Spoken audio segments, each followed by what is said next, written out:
you can make a person laugh through the situation, because humor is one of those unique things where like you can laugh no matter what you're feeling. Like you can be crying and laugh, you can be angry and something can make you laugh. Like, so I do think it's a matter of taste. 5, 4, 3, 2. 1. let's go. It's SoSo Juv. I'm the storyteller, dropping the realness from my experience. HLS in the building. Me and Boundaries, we ain't never been friends. Yeah, it's the logical genius. I don't think you're ready for this knowledge I'm about to drop.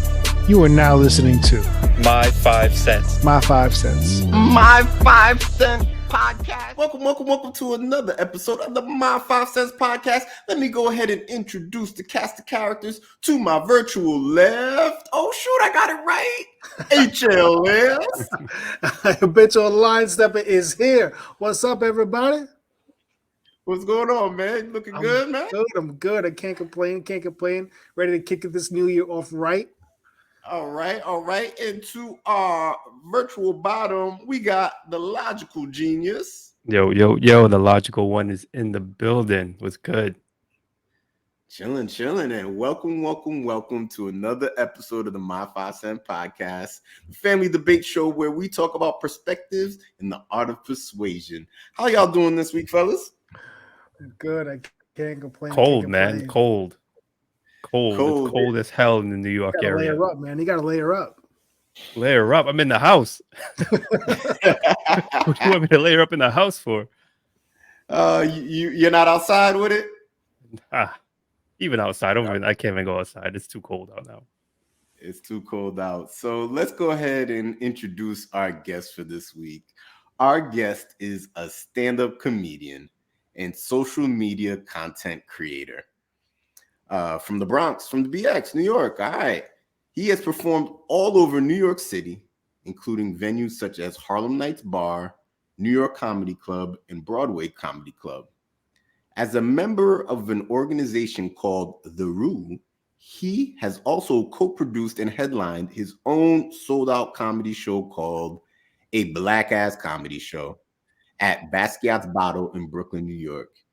He also has a comedy album entitled These Ain't Dad Jokes, available on all streaming platforms. Please welcome to the show stand-up comedian Kenny Blacc. Welcome. Hey, What's up, going Kenny? on, y'all? What's How up, are you? Kenny? Thank you for being on the What's show. going on? Thanks for having me. Yes. So let's get you into this icebreaker, which is Kenny. Yeah. What is your superpower and how has it assisted you in your journey? Oh, I think my superpower is humor. I'm not gonna lie. And with humor is allowing me to make people around me feel comfortable and enjoy my space and my time, my company. I'm also an educator, a teacher, middle school teacher. So I use a lot of humor to build rapport with the kids and get them engaged in my lessons. And my humor has gotten me my wife. So There you go. That's part of your charm, huh? yes, sir. When you make them laugh, you in there. So you talk about humor and it helping you in building rapport with young people. Yeah. Have you ever been in a situation where the humor kind of went in the wrong direction and it got you into a little bit of a circumstance? Yeah, and some of my social media funny comedy stuff. Sometimes I'll talk about my students or like teaching stuff. No names specific or anything like that. But some of like one time parents have found my social media and then took it as like, oh, he's talking about my kid or whatever, putting two and two together, trying to make connection. So I had to deal with that with admin a little bit and like clarify and take some things down that they, social media being offended, selective outrage, as Chris Rock says. Fair. A follow up to that. So how does that impact you? Because you are a social media content creator, right?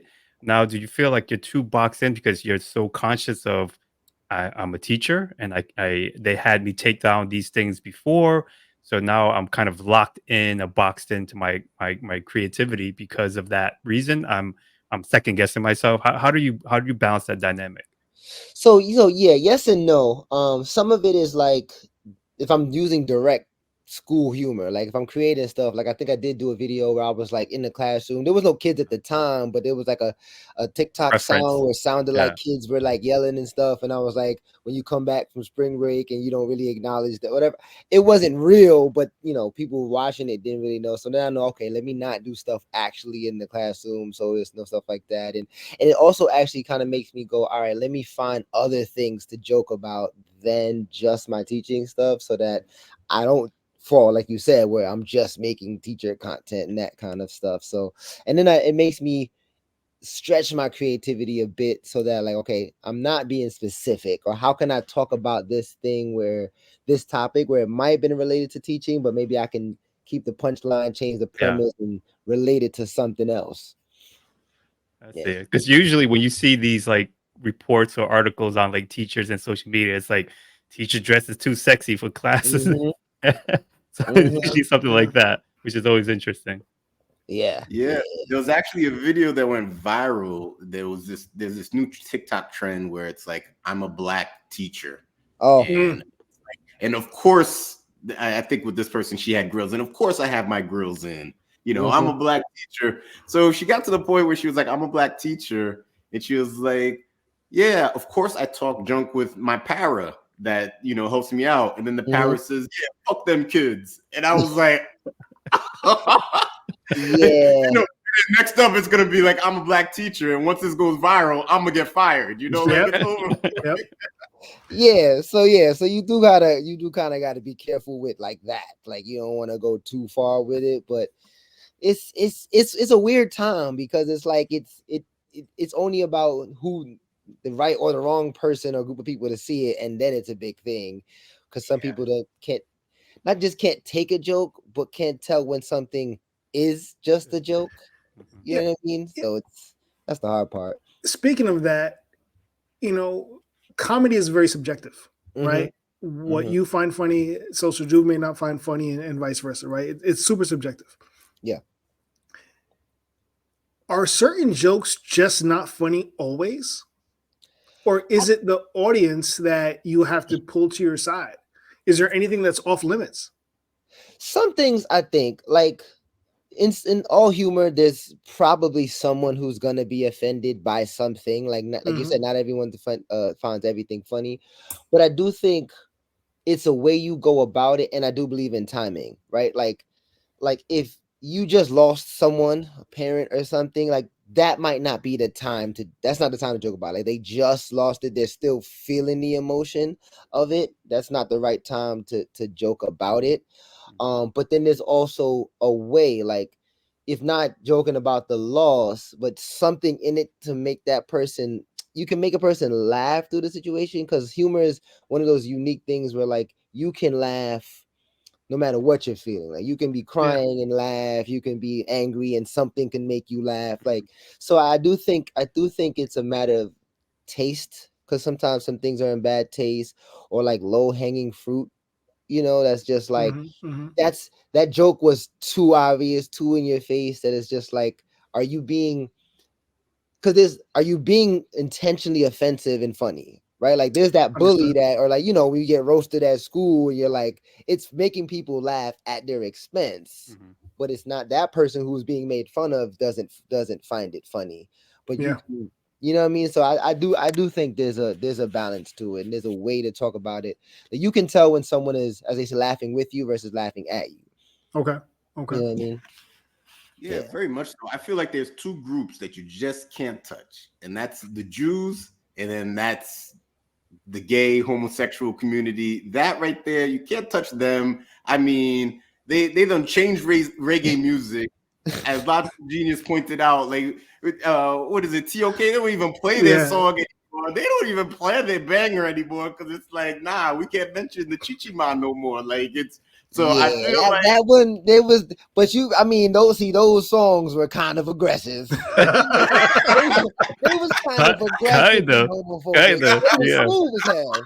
But I'm also Jamaican, so I do understand. Yeah. I mean, there's some of them songs that I'm like, this is. But 99% of the non-Jamaicans had no clue what the song was about. This so is even true. if it went hard, they were like, This is "Oh yeah, true. this is a banger. That beat, or whatever. Let me pull a shorty next to me and start going at They're it." But I have harmonizing. no idea what they were saying. You know? Yeah, it's hard to be offended when you harmonizing through your homophobia. Right. Yeah. Like, this is soulful. It's offensive, but it's soulful. That's The way that beat drops, it's like, yeah, I think it's all in how you deliver it. Like even just now, like I said, you're harmonizing through your homophobia.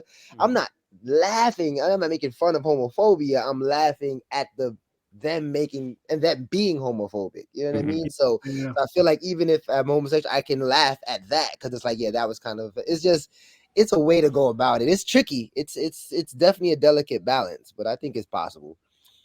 Yeah, I mean, I definitely think it's possible as well. Yeah. I think the one example that maybe we have is Dave Chappelle, you know, that he seems to still be getting by where I think other comedians would probably get canceled. But Dave Chappelle still has a voice in this industry. People still tune in. Those Netflix specials raking big money. Dave Chappelle is someone who's like, he's intelligent and he's insightful in what he's saying. And so I feel like oftentimes the people that get offended are just looking at the face value of the joke and not actually like hearing his message and what he's saying. Like a lot of the stuff he was saying like all of us, like you can't, like you said, the alphabet community has made it so that you can't say anything, but then it's like, but it's no problem saying anything about Black people and that negativity. So it's like he was kind of like, how did y'all jump us? And not even just jump us, but like, what about the Black people who are also in that community? They can't get the same level of praise or defense when they're offended. It's like just white males. So it's like, wait a minute, this is even in your outrage, there is an equality. So that's what you know what I mean? So he's like trying to point that out, which is what comedians do. Quality good comedians point out the like obvious, like, hey, does no one else see what's happening? Like the hypocrisy almost, right? And try to make light of it. Yeah. Exactly. And you kind of laugh at it because it's like, oh, we not going, all right, cool. That's all right. You saw what I saw. Okay, that's fine. You just gonna laugh at the you saw that. Okay, cool. Yeah. Okay, let me ask you.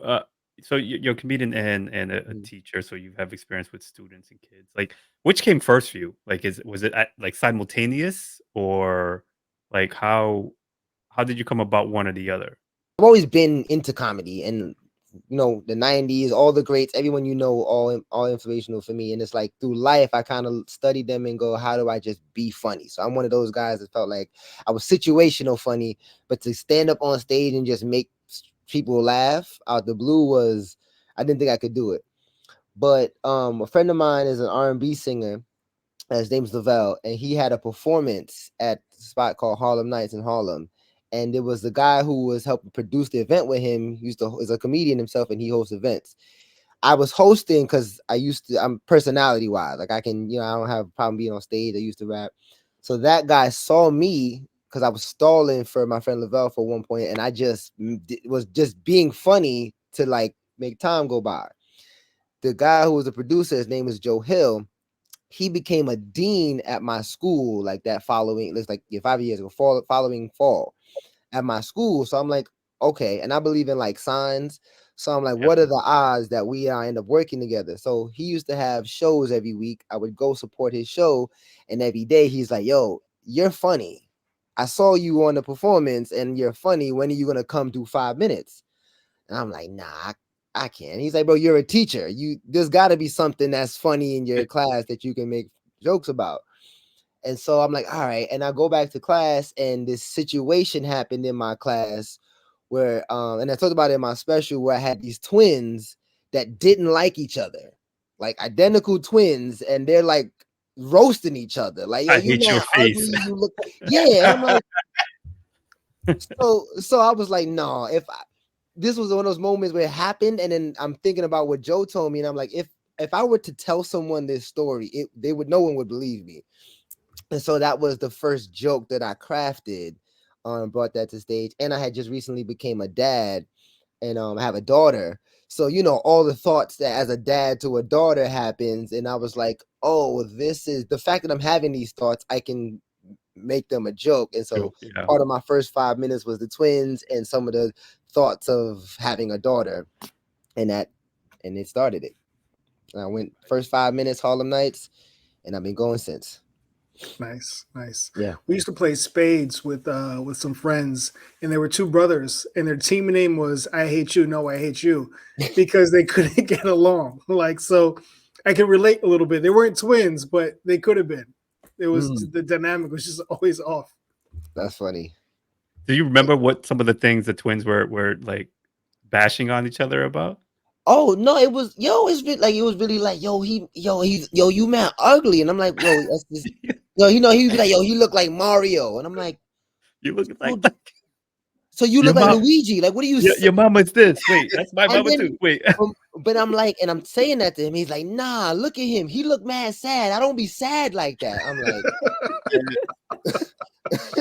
but I also teach special ed, so it was kind of like and they didn't grow up together. Like one lived with mom, one lived with dad. But when they had come to my class, was the first time they were like together for that extended period of time. Yeah, wow. So that whole year 2 was also helping them build their relationship with each other and not realize that they didn't have to fight all the time just because they disagreed. And then they're trying to be, they're middle schoolers, preteens. So that's what the dozens and roasting, that's what they do. It just, they would do it to each other, and the rest of the class is looking at them like confused. That's not how that's supposed to go. But all right, whatever. Like, like, how did that situation even pop off? You're like, wait, was this like a one-night stand? Now we got twins. You know what? I'm gonna take one twin, you take the other, and then we call it a day. I think the parents separated, and then one went with the other, and one went, and then that year it was like, okay, now we're both living with dad to go to the same school. Listen, man, the amount of the dynamics that a lot of these students deal with at actual home, I can only imagine. It's bonkers. Yeah. It's only imagine. Yeah, it's wild. Which I guess that leads us into what we are here to talk about, which is the kids. The My 5 Cents podcast. We love the kids over here. We do love the kids. We do love the kids. Yeah, kind of like Wu-Tang with it. You know what I'm saying? So yeah, like Trick Daddy. Trick love the kids, So HLS, go ahead and explain what is the topic for today. So the topic for today is things that kids could get away with today that we couldn't back in the day. So that's the focus for tonight's episode. I feel like that's a lot. Yeah. It's a lot. Oh man. And Logical Genius, go ahead and explain to our guest and our listeners what's about to happen next. All right, Kenny. So we've established your expertise in the realm of kids and knowing kids. You've been a teacher. You've obviously been a kid yourself. You are also a parent. So you know what it's like growing up back in the day and then seeing how kids are growing up now. And we need you to... too. Yeah, so we need you to help us figure out which one of us has the best list on this topic. Things that kids get away with today that they couldn't back then. And HLS, SoSo Juv, and I are each going to present to you our list of our top 5 things. Okay. We don't know each other's list. We've never seen it, so we have no idea what each other are saying. And at the end of it, you get to decide which one of us has the best list. Got it. Oh, we start with third place. Right? Who has the worst list? Because we have to laugh at the loser. We don't care about second place because second place doesn't matter, right? Who cares about second place? And we want to know who the number 1 list belongs to. Who has the best list for this particular topic? Got it. All right. And HLS, please explain to our judge what is the criteria for judging. Kenny, so you're a teacher. You have standards. You have rules. You have things you have to follow. For tonight's show, there's none of that. There is no criteria. Nada. None. You might like the fact that I can relate to the youth of today, and that's why you choose me. Got it. You might like the presentation because it's all about the presentation. You might like the combination of things on a particular list. Solely up to you. It is completely Whatever you up decide, to you. it's up to you. But your first task is you get to decide who goes first. Okay. HLS. So since I was talking to you first. Okay. Habitual line stepper. Here we go. So, Kenny, we grew up at a different time. The times are different now. Kids are different. So when I grew up, the internet was just kind of starting, right? And back in the day, my mom used to tell me, "Don't get in a car with strangers." And when the internet popped off, it was like, "Don't meet anyone alone that you met on the internet." Now today, you're getting into strange cars with people you met off the internet. Uber and Lyft have become standard place in today's society. That's number 5. And number 4, shut that game off. Go to bed. Shut that video game off. Now, kids are like, "But mom, dad, I'm practicing for the tournament." Prime video games, in the top 100 video game players, professional video game players, they can make upwards of $125K. $125K to play video games professionally. It's a job, people. It wasn't like that when I was growing up. It wasn't like that. Yeah. And number 3, privacy. When I was growing up, I had no privacy. When girls used to call the house for me, my mom would be like, "Who's calling?" "Randy, it's a Daisy. Randy, it's Jen. Randy, it's Lisa." Who are all these girls calling you? Now, they have cell phones. They could call anytime they want. They could text anytime they want. Anytime. And number two, it's perfectly legal now. It's perfectly legal. Kids can smoke weed. Now, when I was growing up, you had to have a big brother or someone to get it for you. Now you can be 18 and get a medical marijuana card and just smoke. Yeah. You could do gummies. Gummies, when I was growing up, they were candy. They were candy. Now gummies, it's not the same. You have to ask. You have to specify what kind of gummy is this, because you never know. Be careful. You got to have a special drawer for that. You have a special drawer for that. And the number one thing kids can get away with today that they couldn't back in the day is watching adult films. It's in the palm of their hand with their phone. My first adult film that I see was at my neighbor's house, whose older brother went into his dad's closet and found a video. I remember the video because it stained my brain. It was Bad Girls 3. That's what I saw growing up. I'll never forget it. Never forget it. But now, kids they could just type in a website on their phone, and it's always, they could just Google images. Yeah, that's a fact. Yo, you remember the Spice Channel? Oh, Spice! I was thinking about the Spice Channel. Or even that late night cable where you have to like tune in. If you didn't get the reception, you have to like watch the squiggly lines. Yep. Like I think that was a nipple. I don't know. Squint your eyes. Like, wait a minute, what's that? You was hyped for that. You was hyped. You were hyped. You knew. People go, "Oh, I'm gonna turn this channel and try to get in clear," because there might be a good 30 seconds of clarity, and that was enough for you back in the day. That was it. Now they got Twitter. So, Kenny, that's my 5 cents on things kids get away with today that we couldn't back in the day. Now, who do you want to hear from next? Let's just go around. SoSo Juv. Excuse me. SoSo Juv in the building. Let's go, Kenny. This is what I got. This is my 5 cents.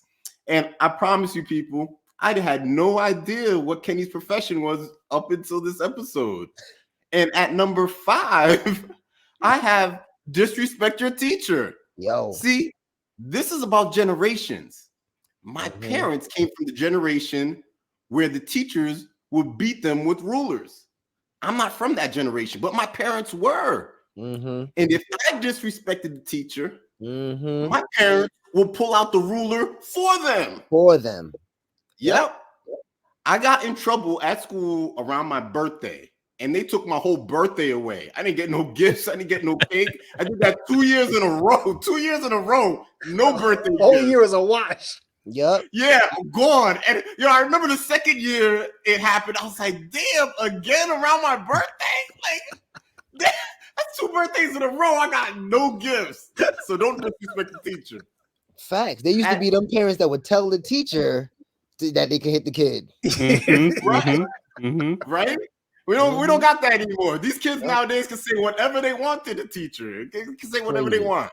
Crazy. At number 4, I also have play on electronics all day. My parents used to kick me out the house, literally. My mom would say, "You are not going to play on that ching ching ching all day. Get out."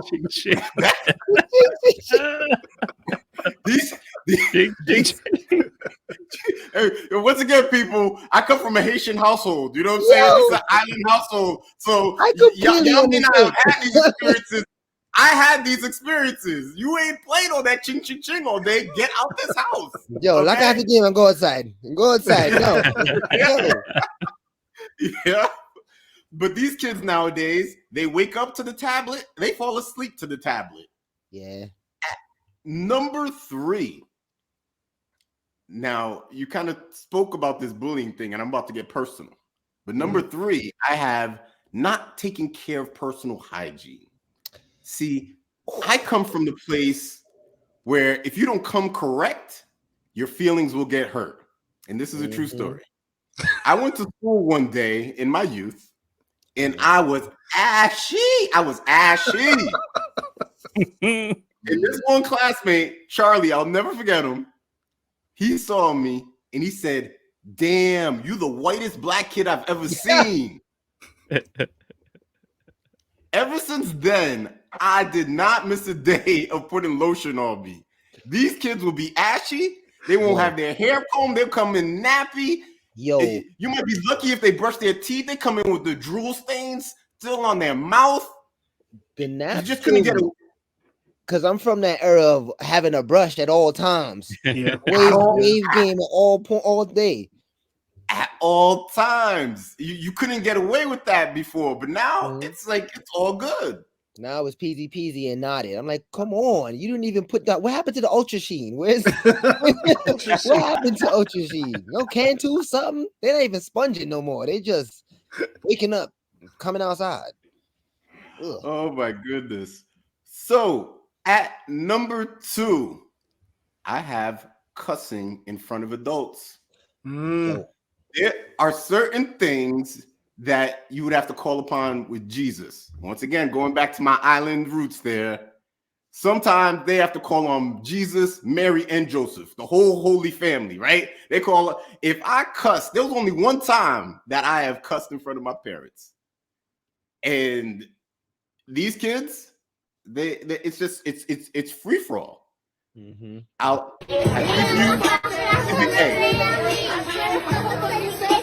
You can't be like you bitch, make them hoes mad. Show me how you fuck her baby dad. Yeah, bitch, shake that ass. Yeah, No. On social media. This is on social media. Yeah. Was that girl like 4? Barely. What was that? Was that girl like 4 years old? And you know what I keep saying to myself? These are the girls that my son are gonna end up dating. This is what's happening. Wow. Yeah. And I promise you that girl don't know her ABCs for real. Oh yeah. What they used to say, I hope you know your books like you know them songs. Yeah. Right. I know she don't know her books. So I got number 1 for you.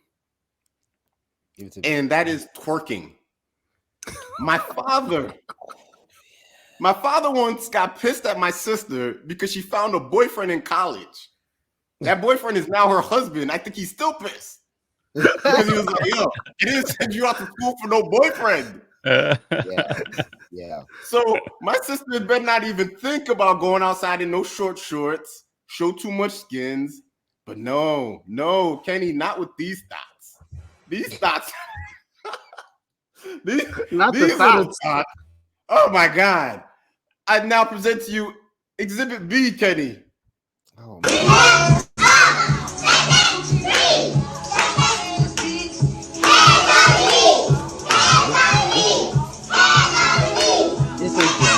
it's the comment too. Oh my god.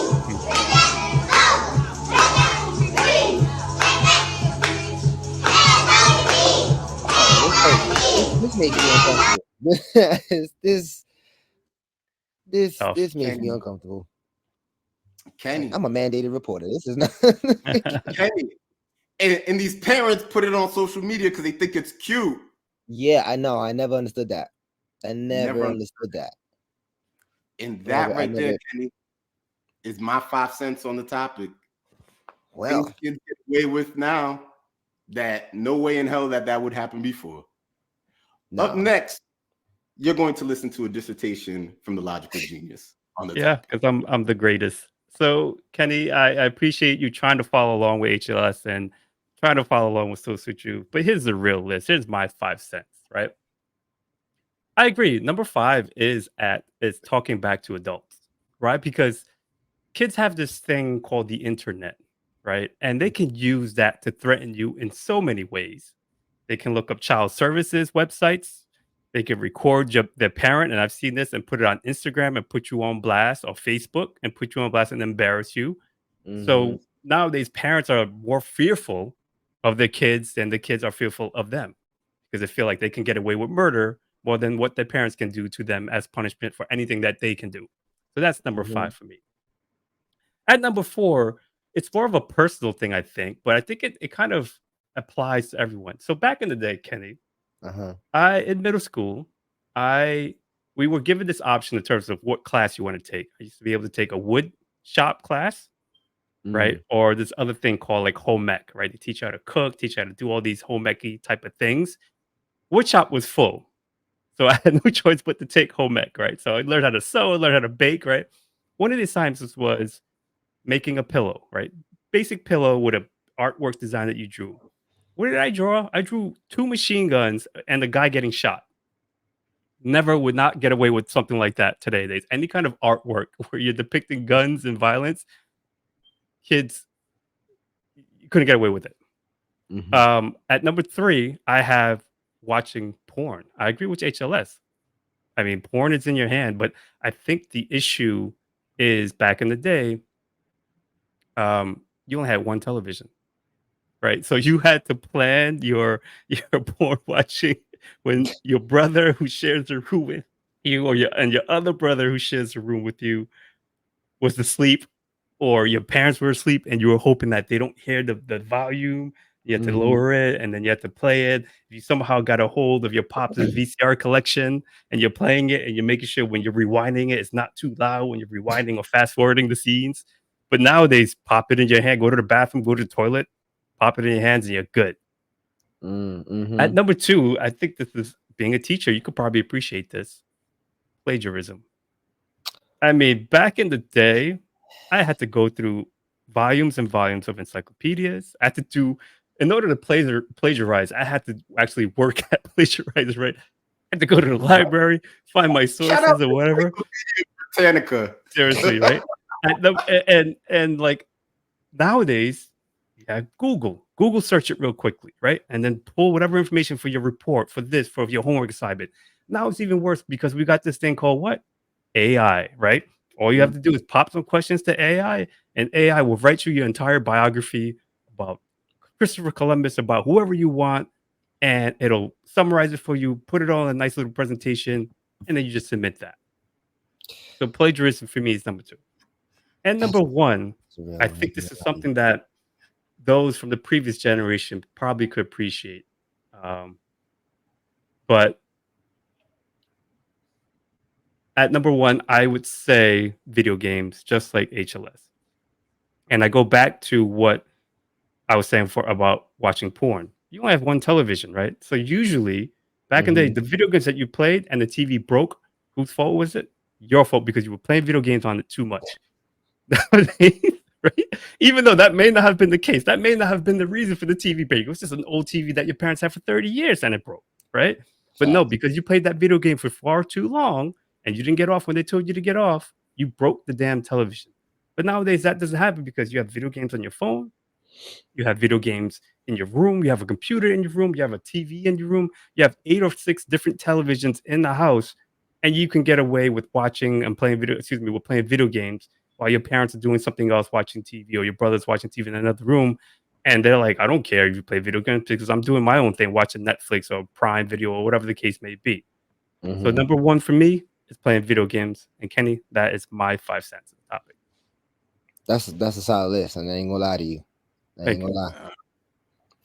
So Okay. Kenny, yeah, what's gonna happen is next week we are gonna go through a little bit of cross-examination to see if we can sway you in the right direction.